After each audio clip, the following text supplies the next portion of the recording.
ನಮಸ್ಕಾರ ಸ್ನೇಹಿತರೆ, ಕ್ವಿಕ್ಕಾಗಿ ಈ ರೀತಿ ವಾರಕ್ಕೆ 4 ಬಾರಿ ಈ ಒಂದು ಹೆಲ್ತಿಯ ಮೆಂತೆ ದಾಳನ್ನು ಮಾಡಿಕೊಡಿ. ಮನೆಯಲ್ಲಿ ತುಂಬ ಇಷ್ಟಪಟ್ಟು ತಿಂತಾರೆ, ಹಾಗೆ ಹೆಲ್ತಿಗೆ ಕೂಡ ತುಂಬ ಒಳ್ಳೆಯದು. ಬನ್ನಿ ಹಾಗಿದ್ರೆ ಇದನ್ನು ಯಾವ ರೀತಿ ಮಾಡೋದಂತ ತೋರಿಸ್ಕೊಡ್ತಾ ಇದ್ದೀನಿ.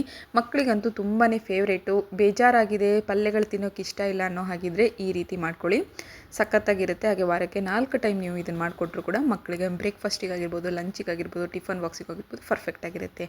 1 ಕಪ್ ಆಗುವಷ್ಟು ತೊಗರಿಬೇಳೆನ ತೊಗೊಂಡಿದ್ದೀನಿ. ಅದಕ್ಕೆ ನಾನಿಲ್ಲಿ 2 ಟೊಮೊಟೊನ ತೊಗೊಂಡಿದ್ದೀನಿ, ಹಾಗೆ ಒಂದು 4 ಹಸಿಮೆಣಸಿನ್ಕಾಯಿನ ತೊಗೊಂಡಿದ್ದೀನಿ. ಇದನ್ನು ಫಸ್ಟು ವಾಶ್ ಮಾಡ್ಕೊಂಬಿಡಿ ನೀಟಾಗಿ, 1-2 ಸತಿ ತೊಳೆದ್ಮೇಲೆ ಇದಕ್ಕೆ 2 ಗ್ಲಾಸ್ ಆಗುವಷ್ಟು ನೀರನ್ನು ಬಳಸ್ತಾ ಇದ್ದೀನಿ.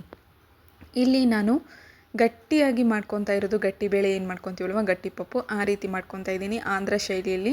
ಸೊ ಹಾಗಾಗಿ ಇಲ್ಲಿ ಜಾಸ್ತಿ ನೀರೇನು ಬೇಕಾಗೋದಿಲ್ಲ. ಈಗ ಇದನ್ನು ಒಂದು 3 ವಿಸಿಲ್ ಹೊಡೆಯೋದಕ್ಕೆ ಬಿಟ್ಬಿಡೋಣ. ನೆಕ್ಸ್ಟು ಒಂದು ಸೈಡ್ ಏನಿದೆ ಕಡಾಯಿ ತೊಗೊಳ್ಳಿ, ಅದಕ್ಕೆ 2 ಟೇಬಲ್ ಸ್ಪೂನ್ ಆಗುವಷ್ಟು ಎಣ್ಣೆನ ಹಾಕ್ಕೊತಾ ಇದ್ದೀನಿ. ಎಣ್ಣೆ ಕಾಯಬೇಕು.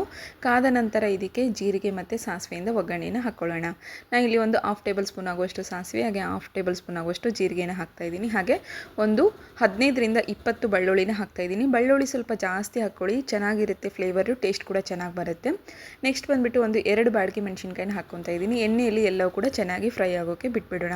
ಸ್ವಲ್ಪ ಕರಿಬೇವನ್ನ ಹಾಕ್ಕೊತಾ ಇದ್ದೀನಿ. ಕರಿಬೇವು ಕೂಡ ಕ್ವಾಂಟಿಟಿ ಜಾಸ್ತಿ ಇರಲಿ, ಫ್ಲೇವರ್ ಚೆನ್ನಾಗಿರುತ್ತೆ, ಹಾಗೆ ಹೆಲ್ತಿ ಕೂಡ ಒಳ್ಳೆಯದು.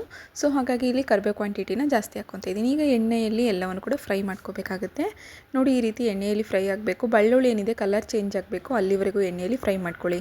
ನೆಕ್ಸ್ಟ್ ಬಂದುಬಿಟ್ಟು 1 ಈರುಳ್ಳಿನ ಸಣ್ಣದಾಗಿ ಕಟ್ ಮಾಡ್ಕೊಂಡು ಹಾಕ್ಕೊತಾ ಇದ್ದೀನಿ. ಇದು ಕೂಡ ಅಷ್ಟೇ, ಎಣ್ಣೆಯಲ್ಲಿ ಬ್ರೌನ್ ಕಲರ್ ಬರೋವರೆಗೂ ಎಣ್ಣೆಯಲ್ಲೇ ಹುರ್ಕೋಬೇಕಾಗತ್ತೆ. ತುಂಬ ಸಿಂಪಲ್ಲಾಗಿ ಈಸಿಯಾಗಿ ಮಾಡ್ಕೋಬೋದು ಸ್ನೇಹಿತರೆ. ಒಂದು ಸತಿ ಟ್ರೈ ಮಾಡಿ, ಮಕ್ಕಳಿಗೆ ತುಂಬ ಇಷ್ಟ ಆಗುತ್ತೆ. ಮನೇಲಿ ಏನಾದರೂ ವೆರೈಟಿಯಾಗಿ ದಾಲ್ ಮಾಡಬೇಕು ಅನ್ನೋ ಹಾಗಿದ್ರೆ ಈ ದಾಲ್ ಏನಿದೆ ಪರ್ಫೆಕ್ಟ್ ಆಗಿರುತ್ತೆ.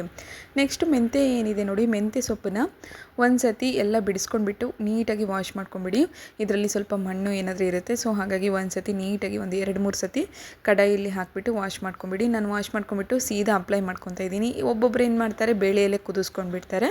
ಬೇಳೆಯಲ್ಲಿ ಕುದಿಸೋದ್ರಿಂದ ಸ್ವಲ್ಪ ಇಸ ಆಗುತ್ತೆ. ಅದ್ರ ಬದಲು ನೀವು ಈ ರೀತಿ ಎಣ್ಣೆಯಲ್ಲಿ ಫ್ರೈ ಮಾಡ್ಕೋಬೇಕಾಗುತ್ತೆ. ಈ ರೀತಿ ಎಣ್ಣೆಯಲ್ಲಿ ಫ್ರೈ ಮಾಡಿಕೊಂಡ್ರೆ ಟೇಸ್ಟ್ ಕೂಡ ಚೆನ್ನಾಗಿರುತ್ತೆ, ಇಸ ಆಗೋದಿಲ್ಲ. ಮೆಂತೆ ನೋಡಿ, ಮೆಂತೆ ಸೊಪ್ಪೇನಿದೆ ಈಗ ಫ್ರೈ ಆಗಬೇಕು. ನೆಕ್ಸ್ಟ್ ಬಂದುಬಿಟ್ಟು ಬೇಳೆ ಏನು ಕುದ್ದಿತ್ತಲ್ವ, ಈಗ ಇದನ್ನು ಸ್ಮ್ಯಾಶ್ ಮಾಡ್ಕೊಂಬಿಡೋಣ. ಸ್ಮ್ಯಾಶರ್ ಸಹಾಯದಿಂದ ಇದನ್ನು ಸ್ಮ್ಯಾಶ್ ಮಾಡ್ಕೊಳ್ಳೋಣ. ಇದರಲ್ಲಿ ಒಂದು 2 ಟೊಮೆಟೊ, ಹಾಗೆ ಒಂದು 4ರಿಂದ 5 ಮೆಣಸಿನ್ಕಾಯಿನ ಹಾಕ್ಕೊಂಡ್ಬಿಟ್ಟು ಈ ಮೆತ್ತಗಾಗೋವರೆಗೂ ಇದನ್ನು ಸ್ಮ್ಯಾಶ್ ಮಾಡ್ಕೋಬೇಕಾಗುತ್ತೆ. ನಾನು ಇಲ್ಲಿ ಗಟ್ಟಿ ಬೇಳೆ ಮಾಡ್ಕೊಳ್ತಾ ಇದ್ದೀನಿ. ಗಟ್ಟಿಯಾಗಿ ಮಾಡ್ಕೊಳೋದ್ರಿಂದ ಇದರಲ್ಲಿ ಯಾವುದೇ ರೀತಿಯಾದಂಥ ನೀರನ್ನು ಎಕ್ಸ್ಟ್ರಾ ಆ್ಯಡ್ ಮಾಡೋಕ್ಕೆ ಹೋಗ್ತಾ ಇಲ್ಲ.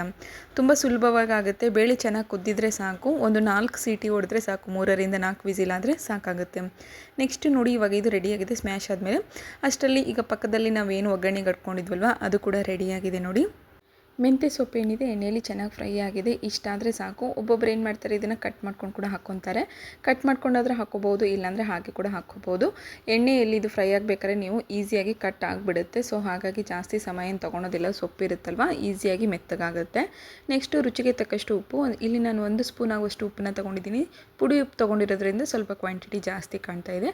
ಅರಿಶಿನ ಹಾಕ್ಕೊತಾ ಇದ್ದೀನಿ. ಹಾಗೆ ಅರಿಶಿನ 1/2 ಟೇಬಲ್ ಸ್ಪೂನ್ ಆಗುವಷ್ಟು ಅರಿಶಿನ ಹಾಕ್ಕೊಂಡು, ಈಗ ನಾವೇನು ಆಲ್ರೆಡಿ ಬೇಳೆನ ಮಸದಿಟ್ಕೊಂಡು ಅದನ್ನು ಈಗ ಹಾಕ್ಕೊಂಡ್ಬಿಟ್ಟು ಕಲಿಸ್ಕೊಂಡು ಬಿಡೋಣ. ತುಂಬ ಸಿಂಪಲ್ಲಾಗಿ ಈಸಿಯಾಗಿ ಮೆಂತೆ ದಾಲ್ ಪಪ್ಪು ಯಾವ ರೀತಿ ಮಾಡೋದು ಅಂತ ತೋರಿಸ್ಕೊಟ್ಟಿದ್ದೀನಿ.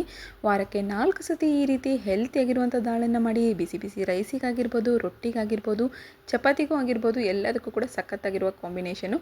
ಇಷ್ಟಪಟ್ಟು ತಿಂತಾರೆ. ಮಕ್ಕಳಿಗೂ ಬೇಜಾರಾಗಿದೆ ಸೊಪ್ಪು ಇಷ್ಟ ಇಲ್ಲ ಅನ್ನೋರು ಈ ರೀತಿ ಬೇಳೆಯಲ್ಲಿ ಹಾಕಿ ಮಾಡ್ಕೊಳ್ಳಿ, ಇಷ್ಟಪಡ್ತಾರೆ. ಈ ವಿಡಿಯೋ ನೋಡಿದ್ದಕ್ಕೆ ಎಲ್ಲರಿಗೂ ಧನ್ಯವಾದಗಳು.